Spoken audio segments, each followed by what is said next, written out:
graduation, he was assigned to the Naval Aviation Station, Guantanamo Bay, Cuba, and subsequently to the USS Independence, attaining the rank of Aviation Ordnance, 2nd class. He was honorably discharged from active service in February 1971. Headman then attended the University of North Carolina Agricultural and Technical University, Greensboro, North Carolina, in May 1975 and graduated with a BS degree in biology. In the fall of 1975, he once again enlisted in the Navy and reported to the Naval Officer Candidate School in Newport, Rhode Island. In May 1976, he was commissioned to ensign. Headman was assigned to the various sea duty assignments and shore stations. Rubin retired as Lieutenant Commander, Supply Corps, USNR in 1996. And he retired from the U.S. Postal Service in 2012. And he worked at the DGSC in Richmond, Virginia. Rubin presently lives in Chesterfield, Virginia with his wife Deborah and 2 of his children, Rubin and Monica, and 2 other children, Sean Croaks and Nakia Croaks. And so I give you Lieutenant Commander Rubin Headman Patterson.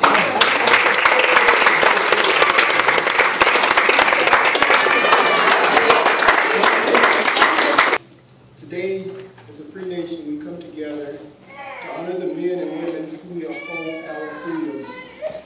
We celebrate this Veterans Day for a few minutes, a few seconds of silence today, and then this country's life goes on. But I think it's most appropriate that we recall on this occasion and every other moment that we face group responsibilities, the contributions and sacrifices that so many of the men and women and their families have made in order to permit this country to now occupy its position of responsibility and freedom in order to permit us to gather here today. Many of the freedoms we enjoy today are a direct result of the service in the military of our ancestors. Robert Patterson was a Civil War veteran that lies on the hill above, overlooking our beautiful little community. It's not known for sure, but he was probably a slave owned by Samuel Finley Patterson, the Palmyra Plantation, which is actually the Patterson High School now. Well, it used to be the Patterson High School. He joined the Army as part of he joined the Union Army, and as part of the reason for our freedom today in the United States. He is one of the warrior's oldest veterans that I know of today. Even though most were slaves, I'm sure that many blacks played a role in the Revolutionary War also. During World War I, our draft age men were called to serve. While doing genealogy searches, I have seen selective service registration cards for some of our ancestors, Uncle Hen, Uncle John, Miles Moore, Oscar Davenport, and others. During World War II and the Korean War, most of our immediate ancestors served. This group includes most of our fathers and grandfathers. They distinguished themselves and helped defeat the enemy. This group could cause the United States to recognize that we, as a people, are citizens and not second-class citizens, but citizens entitled to all the rights afforded by the Founding Fathers and the Constitution. The men that came back from these wars were just discharged with no help given to them to help cope with the horrors of war that they witnessed on the battlefields. Some people couldn't cope, were called cowards or shell-shocked, and some were even shot on the battlefield by other troops for their supposedly cowardice. Today we have a term for this. It's post-traumatic stress disorder. Everyone cannot deal with the horrors of the battlefield. Medical studies have proven that post-traumatic stress is a real problem. Returning home, many of the veterans, they couldn't cope with it, turned to drinking. My father spoke of witnessing human bodies being eaten by dogs and stuff on the roads while he was Red Ball Express. So you can imagine, even though you get home and you didn't necessarily discuss all this, but you can imagine those images been burning in your mind and will never leave you. And I'm convinced that my father probably did suffer from post-traumatic stress because he did a lot of, now that I look at it, crazy things. He would often get drunk. He'd fight anybody at the drop of a hat, when he was drinking. There was one dog named Bobo that used to chase us when we used to go to water. Bobo bit Daddy, so Daddy went to turn around and grab Bobo and beat him down.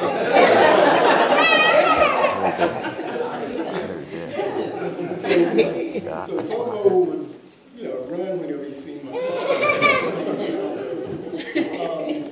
Also, one time he, I guess, was trying to show off. There's a snake that somebody had seen, as a little garden snake. He's trying to show off. He bit the head off the snake.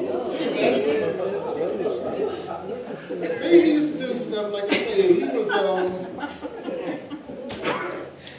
I'm convinced that this is part of the reason why some men drank a lot and were probably some towards their spouses, and some didn't hold regular jobs. And I'm convinced that post-traumatic stress was possibly the cause for this. Upon getting discharged, a lot of them were eligible for a lot of benefits, but I'm not sure that most of them knew or took advantage of that. The GI Bill was created after World War II for returning veterans. Some of the benefits that they were offered were 4 years of education or training. It included like $500 a year for tuition, books, and fees, and a monthly subsistence allowance. They were guaranteed, federally guaranteed. Well, they were given federally guaranteed home loans with no down payment. Third thing was unemployment compensation. Any veteran that served long days were entitled to $20 a week unemployment pay for a maximum of 52 weeks. And back in, I guess, back in 45 and stuff like that, $20 was some money and stuff. I know whenever I got out of service in 1971, I was only making like $400. So, and that's for like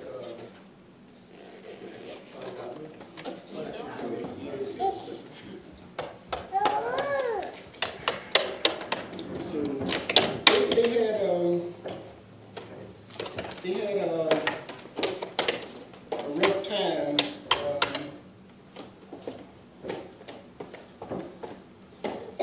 The medical benefits were more limited, and psychiatric care was even more limited. The effects of battle fatigue and shell shock was poorly understood back then, and some of the most serious cases were just put into mental institutions, and a lot of them stayed in the mental institutions until, I'm not sure what year they passed it, where they started releasing a lot of these veterans on the streets. So that's why you see a lot of homeless people today.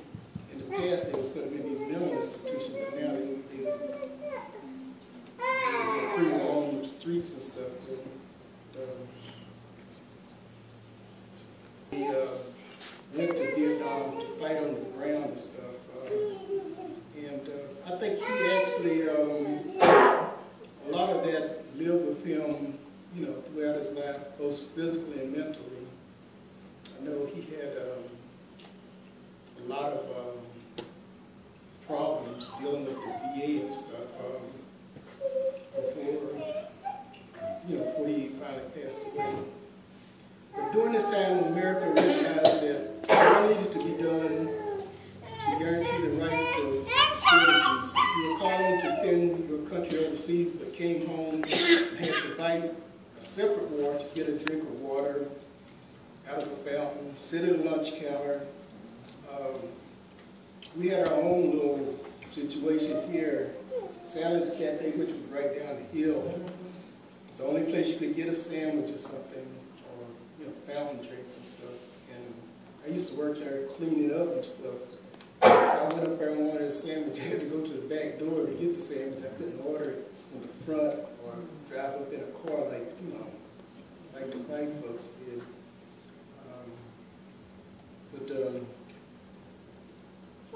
And the right to vote, one of the most important rights that everyone shouldn't take for granted.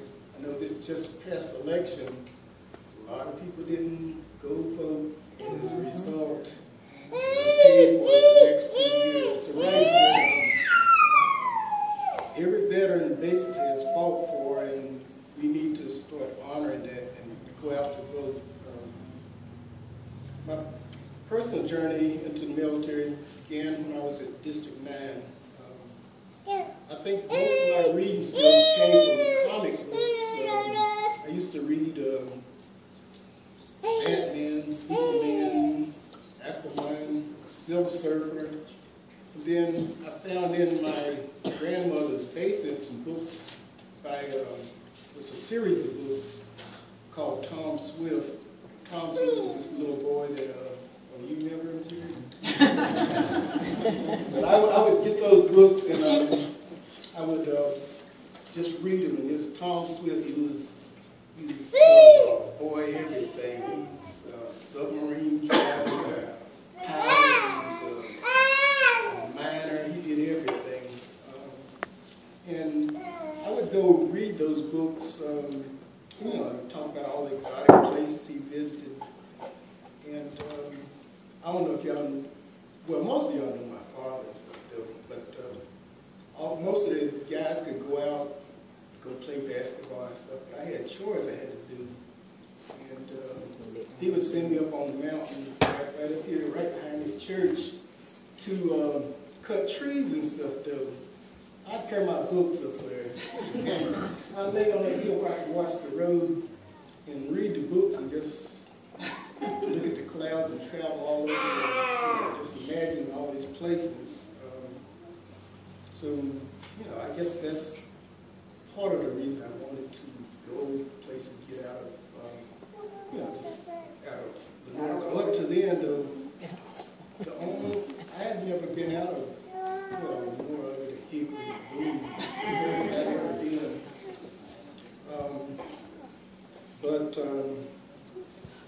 Time to come to graduate from Happy Valley.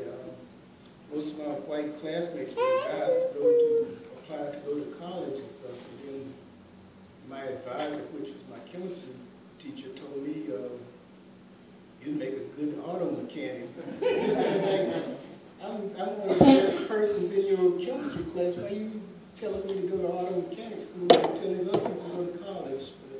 But, I decided, after working for different jobs, I decided to go ahead and go in service before they drafted me, because a bunch of my classmates in Freedom went join the Marine Corps right after they got out of school, straight to Vietnam.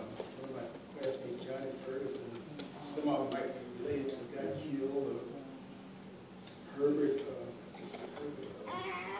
I can't think of Herbert's name, but Herbert and a couple of people got shot up and injured real bad. So anyhow, I decided to join the Navy, and like I say, people who influenced me was Joy Seam. I always remember her in this uniform and stuff, but I didn't know at the time Joy Seam was in the Air Force. I always thought she was in the Navy. But Joy Seam, Daddy, he told me also to join the Air Force or join the Navy and stuff. So don't join the Army. And Uncle Bruce told me the same thing. Though he was in the Navy doing World War II. And he had told me about all these places that he had been. And Richard, of course, come home. I was impressed that he come home in an army uniform. They always bought firecrackers and stuff. He'd hand out, like break those firecrackers up, hand us a couple of them, we'd have to shoot. Richard was a big man there. So, that was impressive just to see him dressed up in that uniform.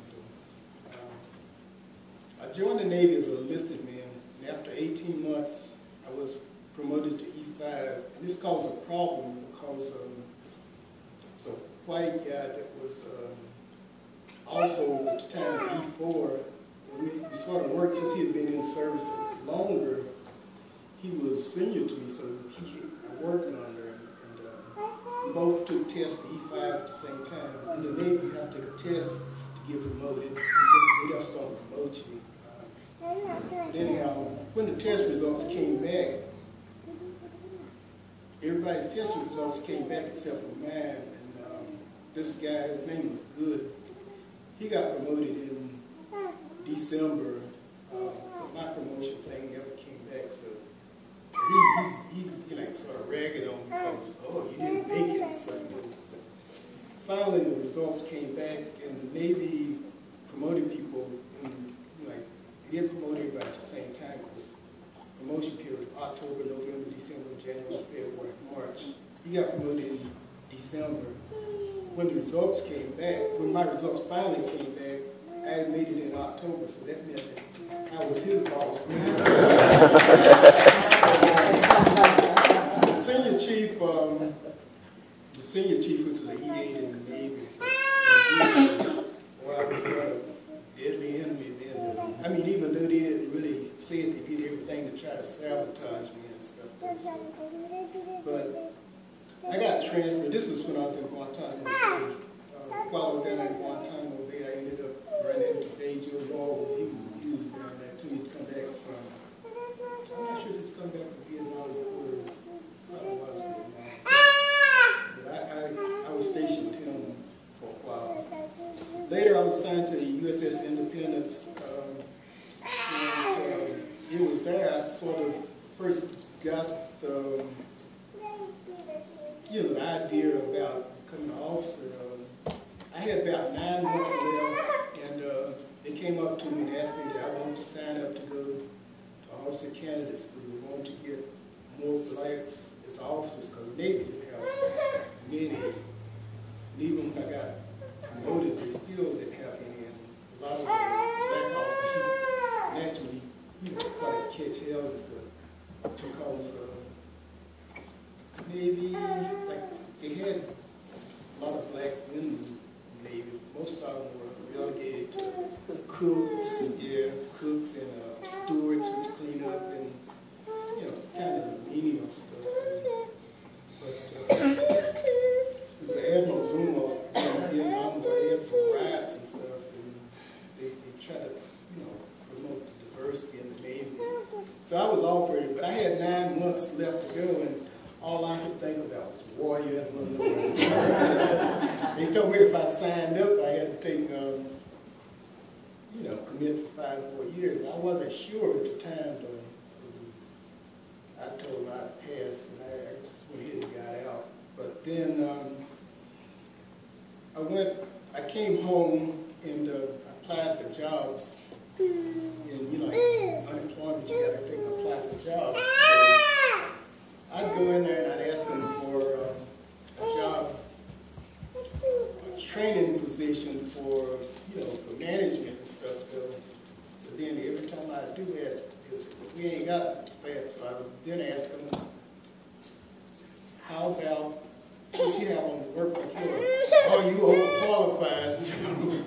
So along, I ended up drawing unemployment. And because I went around and did that, I couldn't really find a job in factories because they wouldn't hire me because I guess they figured that I was going to be a troublemaker or something.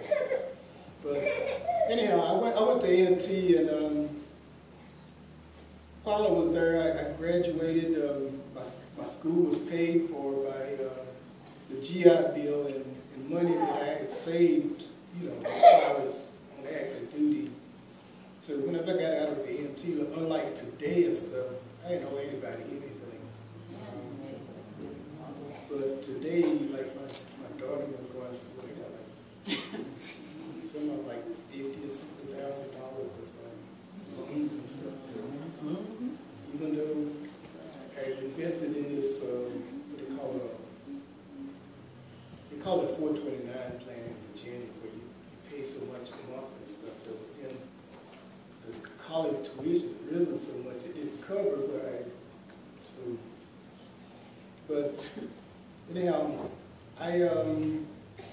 upon graduation, I was offered, you know, they come on campus offering jobs, and there was 2 places I was accepted for.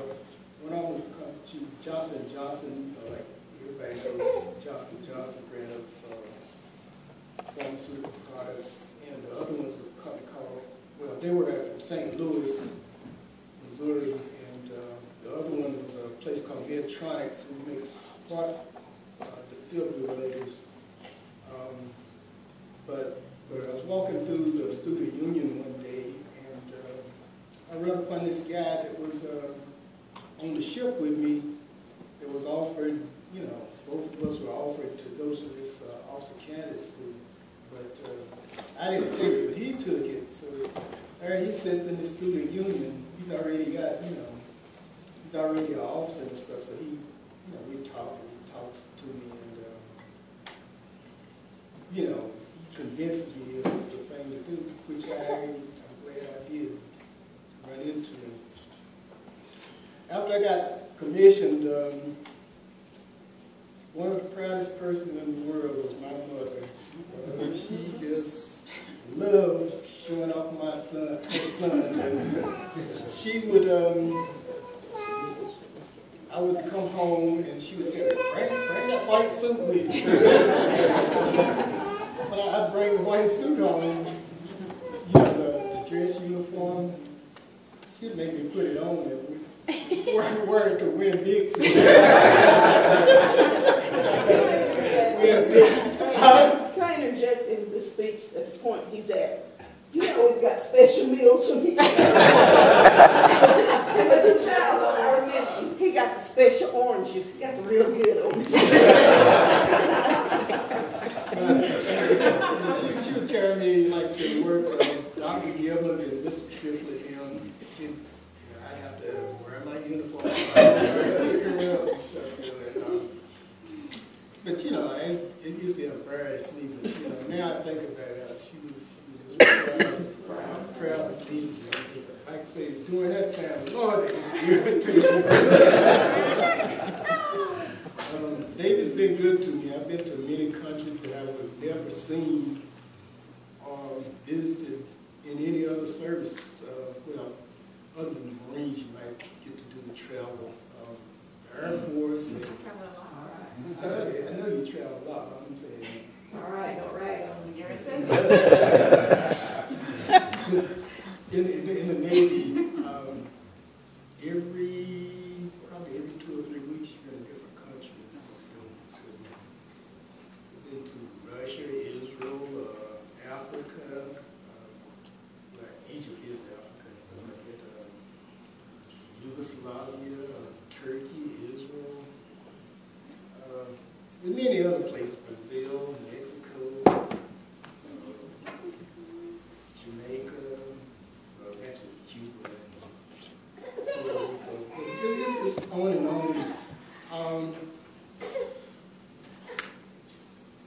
I wouldn't be where I am today and stuff. I was assigned to 3 aircraft, or 2 aircraft carriers, and even though, you know, like some of the 3 days you could only go to visit these countries and stuff, you got to see how they live and how friendly they were to Americans back then, though. I'm not sure how it is these days, but back then, they loved to talk to Americans, and they seem, most of them seem to think Americans as friends and stuff, though. And then like the sights that I saw, while I was in service and stuff, was memories that I always carry with me. One of the first sights that sticks with me was whenever I first walked down to Pier 12,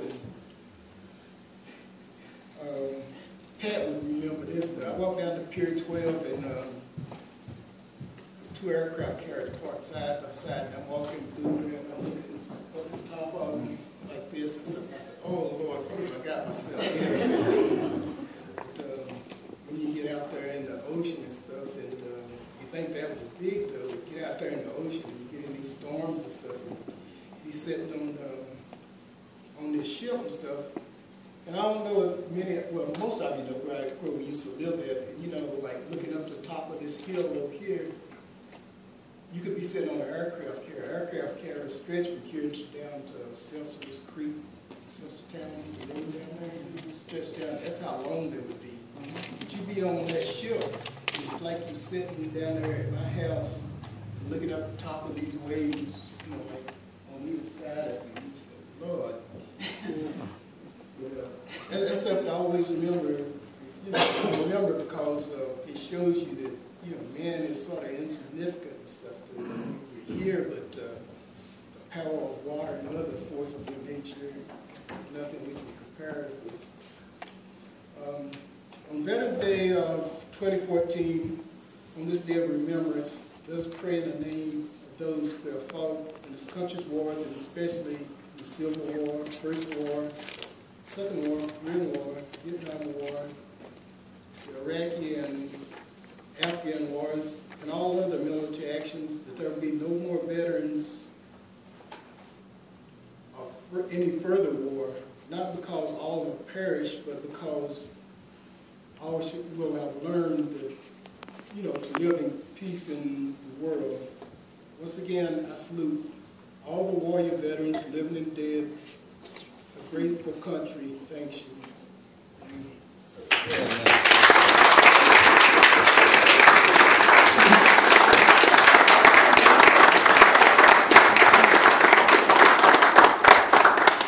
Okay, thank you, everybody. You know what? One thing we vets have in common. We like to talk, don't we? Y'all thought Robbie was the man. But we're going to have some fun in a minute here. So on the program, all guys see, you see the names of the songs. It's tradition in the military, but we have it's not a competition of the branches of the service. So everybody's here today for somebody in the branch of the service. When the time comes, we play the Army song. All you Army guys need to stand up and wave your flags and sing along. And it's the Air Force, it's that kind of competition. We're going to see which is the better service. Because the Air Force, we're going to see. But before we do that, I do want to say again, earlier we had the names read and the music was being played, but we want to also, or I want to also recognize or say that on our board out here, we have pictures of the veterans in uniform that we were able to get. So we didn't want to slight anybody, so if you have a veteran in uniform, you can still get it to us, we can add it to the board, and maybe you can be out there. We want a uniform, Lawrence, a uniform back there and stuff. So, but what I would like to do, if it's okay, before we do this song and close, the veterans that we have here today from Warrior, I want us to recognize them one by one if possible. There's not too many of us. But like Miss Joy Singh, she is our oldest living veteran. So, she did a great job of the committee on honoring her. I don't have a list here, so don't let me slight nobody. Robbie, you're a veteran. Robbie Jones is John Hill's son. And I want to say, they drove down from Virginia for this. It was totally surprised us, so we're so happy. The friend over here. Needham. He's from, what's your name? Needham Parish, and from Raleigh. So he's my neighbor. And we have my brother Pat from the Navy. Okay. Back here we have Lawrence from the Air Force. I'm sorry, I didn't hear you. Army. Oh, I'm sorry. Okay, we have Brother Cecil, who's an honorary member from Green Hill. We have Reverend Reed, our pastor at Green Hill Army. Okay. I'm just telling you. No.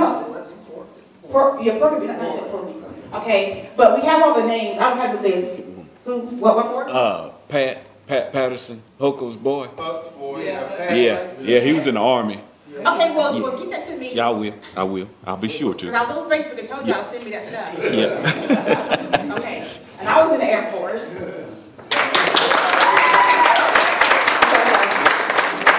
Okay, so get the music ready. So if you're here for somebody in the Air Force, or the Army, or the Navy, or the Marines, or the Coast Guard, get ready, okay? The words are attached. If you don't know the words, just kind of go on with it. We're going to wave the flags, and we're going to sing, and we're going to do whatever, okay? Also, my sister, Sandy, she's... Yeah, we're getting here. Give me the list. Let me not select nobody. Where's the list, Joycey? The list is on Yeah, We'll do this real quick then, because she got here kind of fast. For the ones that are living here, we have, yeah, it was kind of hard. We have Miss Joycey, like I said, Miss Joycey, I'm sorry, Sandy's out there, Strawberry, Joby. These are the ones that are still with us today. Schooner, I know Dean, Jeff Harshaw, Pat, Niecy Bowers, Lawrence, Gary, who? Yeah, Pickle, I'm sorry, Chris. Juan, myself, Tootie, Marquise, that's George. Y'all think of George? Tammy Patterson. That's Chrissy. Chris's boy, okay, then Jerry Reed and Cecil Lawson. That's going to be our living. If we missed anybody, please let us know. This is just kind of informal. Like I said, we are so surprised to have all y'all out here. We thought it'd be a handful of people, so, you know, we're so glad. So we're going to do the song,